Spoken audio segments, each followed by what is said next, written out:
ખંડોસણ અને ઉમતા હાઈસ્કૂલ તમાકુ મુક્ત શૈક્ષણિક સંસ્થા જાહેર.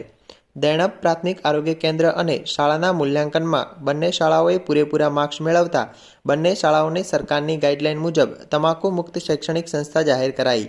વિસનગર તાલુકાના ખંડોસણ અને ઉમતા ગામમાં આવેલ હાઈસ્કૂલોમાં પ્રાથમિક આરોગ્ય કેન્દ્ર અને શાળાના મૂલ્યાંકન બાદ બંને શાળાઓને તમાકુ મુક્ત શૈક્ષણિક સંસ્થા તરીકે જાહેર કરવામાં આવી હતી, જેના માટે 9 મુદ્દાની ગાઈડલાઈન તૈયાર કરવામાં આવી હતી. જ્યારે બંને સ્કૂલોમાં તમાકુ નિયંત્રણ કાર્યક્રમ હેઠળ વક્તૃત્વ સ્પર્ધાનું પણ આયોજન કરાયું હતું.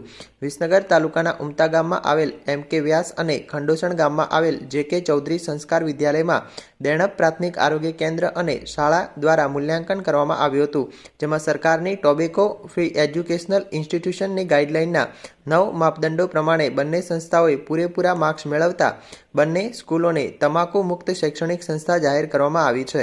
આ ઉપરાંત મંગળવારના રોજ બંને સંસ્થાઓમાં મહેસાણા નેશનલ ટોબેકો સેલ અને દેણપ પ્રાથમિક આરોગ્ય કેન્દ્રના ઉપક્રમે રાષ્ટ્રીય તમાકુ નિયંત્રણ કાર્યક્રમ હેઠળ વક્તૃત્વ સ્પર્ધાનું પણ આયોજન કરવામાં આવ્યું હતું, જેમાં પ્રથમ, દ્વિતીય અને તૃતીય નંબરે આવેલ બાળકોને પ્રાથમિક આરોગ્ય કેન્દ્ર દ્વારા ઇનામ વિતરણ, જ્યારે ભાગ લેનાર તમામ બાળકોને પ્રોત્સાહક ઇનામ આપવામાં આવ્યા હતા, જેમાં Ayush medical officer doctor Rupalben Upadhyay, M.P.H.S. S.A. Patel સહિત બંને શાળાના આચાર્યો હાજર રહ્યા હતા.